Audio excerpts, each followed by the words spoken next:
Hello everyone. I hope you are very consistent. So we will start reading from where we left. The opportunities for the for collective psychotherapy were naturally limited in camp. The right example was more effective than words could ever be.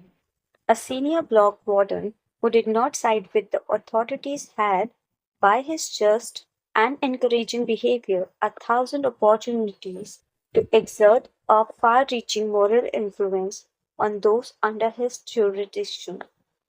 The immediate influence of behavior is always more effective than that of words. But at times, a word was effective too when mental receptiveness had been intensified by some outer circumstances. I remember an incident when some outer circumstances I remember an incident when there was occasion for psychotherapeutic work on in the inmates of a whole hut due to an intensification of their receptiveness because of a certain external situation. It had been a bad day. On parade, an announcement had been made about the many actions that would, from then on, be regarded as sabotage and therefore punishable by immediate death by hanging. Among these were crimes such as cutting small strips from our old blankets in order to improvise ankle supports and very minor thefts. A few days previously, a semi starved prisoner had broken into the potato store to steal a few pounds of potatoes. The theft had been discovered, and some prisoners had recognized the burglar. When the camp authorities heard about it, they ordered that the guilty man be given up to them, or the whole camp would starve for a day. Naturally, the 2,500 men preferred to fast. On the evening of this day of fasting, we lay in our earthen huts in a very low mood. Very little was said, and every word sounded irritable. Then, to make matters even worse, the light went out. Tempers reached their lowest ebb. But our senior block warden was a wise man. He improvised a little talk about all that was on our minds at that moment. He talked about the many comrades who had died in the last few days, either of sickness or of suicide. But he also mentioned what may have been the real reason for their death. Giving up hope, he maintained that there should be some way of preventing possible future victims from reaching this extreme state. And it was to me that the warden pointed to give this advice. God knows I was not in the mood to give psychological explanations or to preach any sermons. To offer my comrades a kind of medical care of their souls, I was cold and hungry, irritable and tired, but I had to make the effort and use this unique opportunity. Encouragement was now more necessary than ever. So I began by mentioning the most trivial of comforts first. I said that even in this Europe, in the sixth winter of the Second World War, our situation was not the most terrible we could think of. I said that each of us had to ask himself what irreplaceable losses he had suffered up to then. I speculated that for most of them these losses had really been few. Whoever was still alive had reason for hope, health, family, happiness, professional abilities, fortune, position in society. All these were things that could be achieved again or restored. After all, we still had all our bones intact. Whatever we had gone through could still be an asset to us in the future. And I quoted from Nietzsche, was mich nicht umbringt, macht mich stärker. That which does not kill me makes me stronger. Then I spoke about the future. I said that to the impartial, the future must seem hopeless. I agreed that each of us could guess for himself how small were his chances of survival. I told them that although there was still no typhus epidemic in the camp, I estimated my own chances at about in 20. But I also told them that in spite of this, I had no intention of losing hope and giving up. For no man knew what the future would bring, much less the next hour. Even if we could not expect any sensational military events in the next few days. Who knew better than we? With our experience of camps, how great chances sometimes opened up quite suddenly, at least for the individual. For instance, one might be attached unexpectedly to a special group with exceptionally good working conditions. For this was the kind of thing which constituted the luck of the prisoner. But I did not only talk of the future and the wheel which was drawn over it.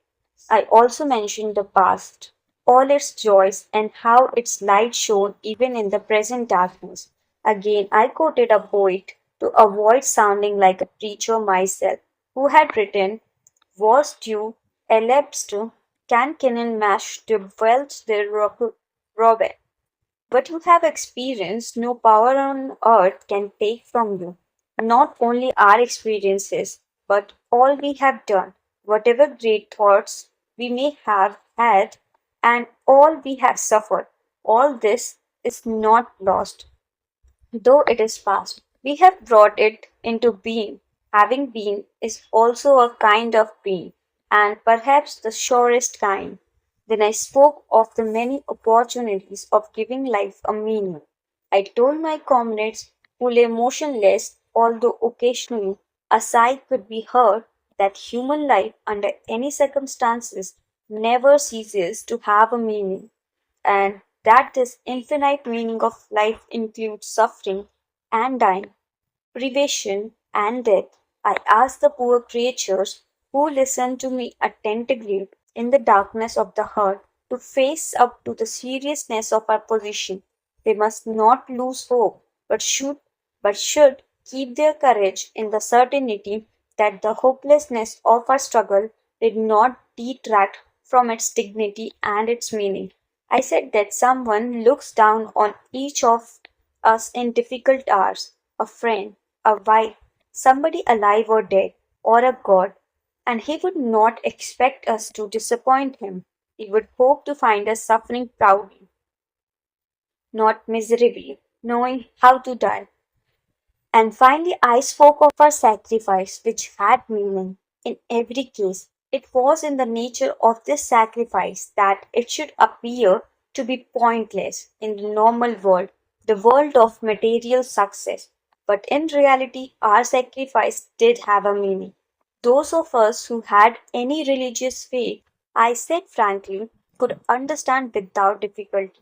I told them of a comrade who, on his arrival in camp, had tried to make a pact with heaven that his suffering and death should save the human being he loved from a painful end. For this man, suffering and death were meaningful.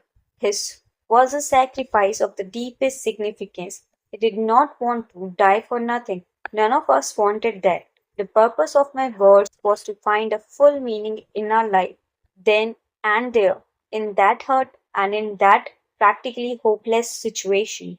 I saw that my efforts had been successful. When the electric bulb flared up again, I saw the miserable figures of my friends limping toward me to thank me with tears in their eyes. But I have to confess here that only too rarely had I the inner strength to make contact with my companions in suffering, and that I must have missed many opportunities for doing so. We now come to the third stage of a prisoner's mental reaction, the psychology of the prisoner after his liberation. But prior to that, we shall consider a question which the psychologist is asked frequently, especially when he has personal knowledge of these matters. What can you tell us about the psychological makeup of the camp guards? How is it possible that men of flesh and blood could treat others as as so many prisoners say they have been treated. Having once heard these accounts and having come to believe that these things did happen, one is bound to ask how, psychologically, they could happen. To answer this question without going into great detail, a few things must be pointed out. First, among the guards there were some sadists in the purest clinical sense. Second, these sadists were always selected when a really severe detachment of guards was needed. There was great joy at our work site when we had permission to warm ourselves for a few minutes. After 2 hours of work in the bitter frost in front of a little stove which was fed with twigs and scraps of wood, but there were always some foremen who found a great pleasure in taking discomfort from us. How clearly their faces reflected this pleasure when they not only forbade us to stand there, but turned over the stove and dumped its lovely fire into the snow. When the SS took a dislike to a person, there was always some special man in their ranks known to have a passion for and to be highly specialized in sadist sadistic torture, to whom the unfortunate prisoner was sent. Third, the feelings of the majority of the guards had been dulled by the number of years in which, ever increasing doses, they had witnessed the brutal methods of the camp.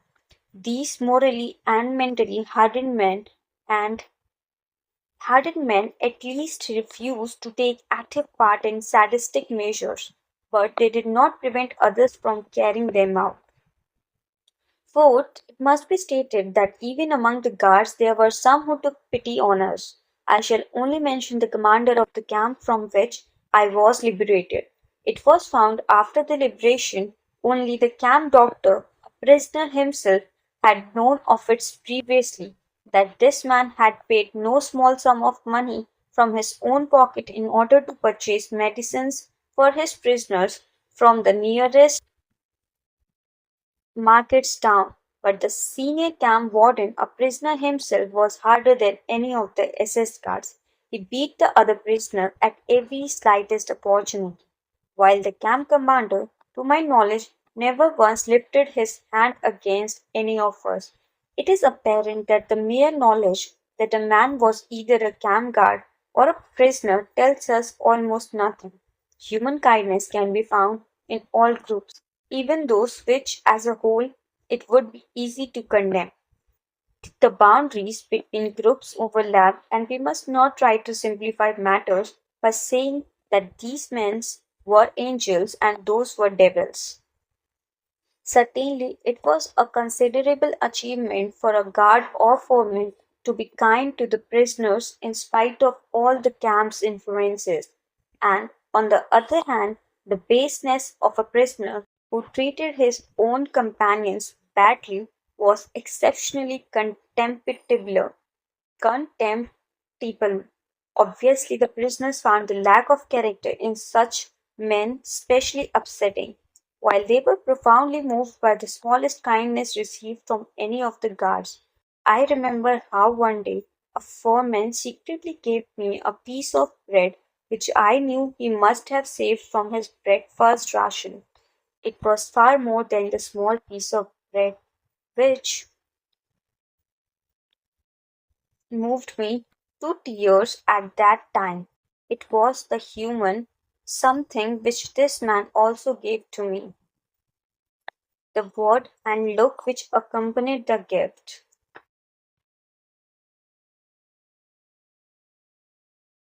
An interesting incident with reference to this SS commander is in regard to the attitude toward him of some of his Jewish prisoners.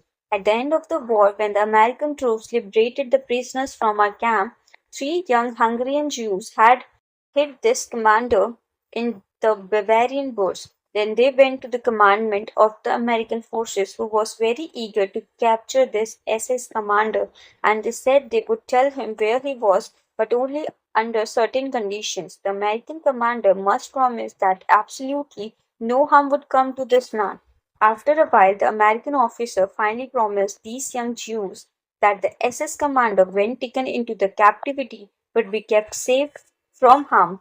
Not only did the American officer keep his promise, but as a matter of fact, the former SS commander of this concentration camp was in a sense restored to his command, for he supervised the collection of clothing among the nearby Bavarian villages and its distribution to all of us who at that time still wore the clothes we had inherited from other inmates of Camp Auschwitz who were not as fortunate as we, having been sent to the gas chamber immediately upon their arrival at the railway station.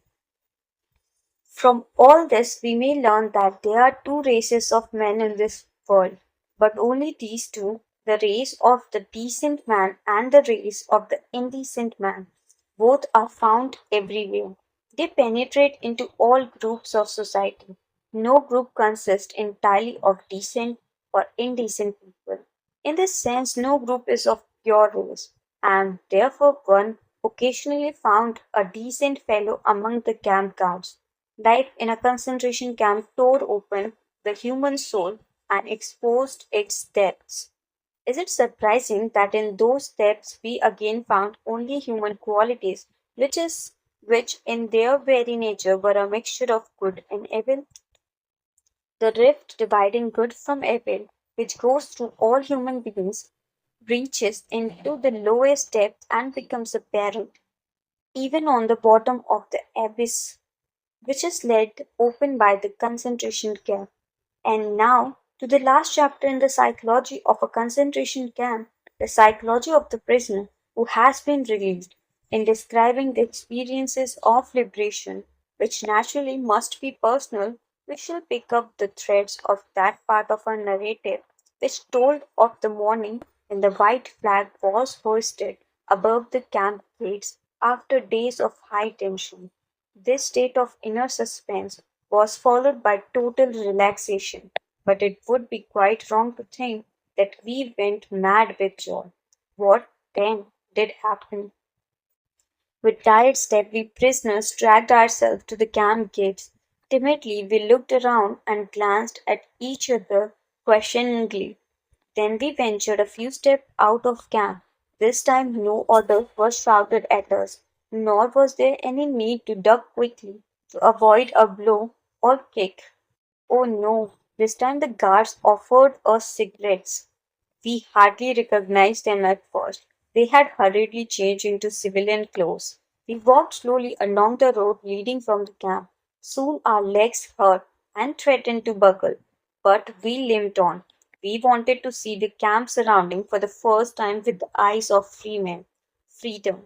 We repeated to ourselves, and yet we could not grasp it. We had said this word so often during all the years we dreamed about it that it had lost its meaning.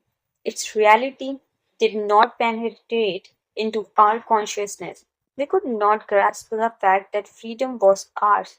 We came to meadows full of flowers. We saw and realized that they were there, but we had no feelings about them. The first spark of joy came when we saw a rooster with a tail of multicolored feathers, but it remained only a spark. It did not yet belong to this world. In the evening, when we all met again in our hut, one said secretly to the other, "Tell me, were you pleased today?" And the other replied, feeling ashamed, as he did not know that we all felt similarly. Truthfully, no. We had literally lost the ability to feel pleased and had to relearn it slowly. Psychologically, what was happening to the liberated prisoner could be called depersonalization. Everything appeared unreal, unlikely, as in a dream. We could not believe it was true. How often in the past years had we been deceived by dreams? We dreamed that the day of liberation had come, that we had been set free, had returned home, greeted our friends, embraced our wife, sat down at the table, and started to tell of all the things we had gone through, even of how we had often seen the day of liberation in our dreams. And then a whistle shrilled in our ears, the signal to get up, and our dreams of freedom came to an end. And now the dream had come true. But could we truly believe in it? The body has fewer inhibitions than the mind. It made good use of the new freedom from the first moment on. It began to eat ravenously for hours and days, even half the night. It is amazing what quantities one can eat. And when one of the prisoners was invited out by a friendly farmer in the neighborhood, he ate and then drank coffee, which loosened his tongue, and he then began to talk, often for hours. The pressure which had been on his mind for years was released at last. Hearing him talk, one got the impression that he had to talk, that his desire to speak was irresistible. I have known people who have been under heavy pressure only for a short time. For example, through a cross examination by the Gestapo, to have similar reactions. Many days passed until not only the tongue was loosened but something within oneself as well. Then feeling suddenly broke through the strange fetters which had restrained it. One day, a few days after the liberation, I walked through the country past flowering meadows for miles and miles towards the market town near the camp. Larks roses to the sky, and I could hear their joyous song. There was no one to be seen for miles around. There was nothing but the wide earth and the sky and the larks' jubilation and the freedom of space. I stopped, looked around and up to the sky, and then I went down on my knees. At that moment, there was very little I knew of myself or of the world. I had but one sentence in my mind, always the same. I called to the Lord from my narrow prison, and He answered me in the freedom of space. How long I knelt there and repeated this sentence memory can no longer remain, can no longer recall. But I know that on that day, in that hour, my new life started. Step for step, I progressed until I again became a human being. The way that led from the acute mental tension of the last days in camp, from that war of nerves to mental peace, was certainly not free from obstacles. It would be an error to think that a liberated prisoner was not in need of spiritual care anymore. We have to consider that a man who has been under such enormous mental pressure for such a long time is naturally in some danger after his liberation, especially since the pressure was released quite suddenly. This danger, in the sense of psychological hygiene, is the psychological counterpart of the bends. Just as the physical health of the session worker would be endangered if he left his driver's chamber suddenly, where he is under enormous atmospheric pressure, so the man who has suddenly been liberated from mental pressure can suffer damage to his moral and spiritual health. During this psychological phase, one observed that people with natures of a more primitive kind could not escape the influences of the brutality which had surrounded them in camp life. Now, being free, they thought they could use their freedom licentiously and ruthlessly. The only thing that had changed for them was that they were now the oppressors instead of the oppressed. They become instigators, not object of willful force and injustice. They justified their behavior by their own terrible experiences. This was often revealed in apparently insignificant events. A friend was walking across a field with me toward the camp when suddenly we came to a field of green crops. Automatically I avoided it, but he drew his arm through mine and dragged me through it. I stammered something about not treading down the young crop. He became annoyed, gave me an angry look, and shouted, "You don't say, and hasn't enough been taken from us? My wife and child have been gassed, not to mention everything else, and you would forbid me to tread on a few stalks of oats?" Only slowly could these men be guided back to the commonplace truth that no one has the right to do wrong, not even if wrong has been done to them. We had to strive to lead them back to this truth, or the consequences would have been much worse than the loss of a few thousand stalks of oats. I can still see the prisoner who rolled up his shirt sleeves, thrust his right hand under my nose, and shouted, "May this hand be cut off if I don't stain it with blood on the day when I get home." I want to emphasize that the man who had said these words was not a bad fellow. He had been the best of comrades in camp and afterwards. Apart from the moral deformity resulting from sudden release of mental pressure, there were two other fundamental experiences which threatened to damage the character of the liberated prisoner: bitterness and disillusionment when he returned to his former life. So, guys, we will continue in the next video. I hope you liked and enjoyed it and were consistent and finding the meaning of the sentences. Thank you.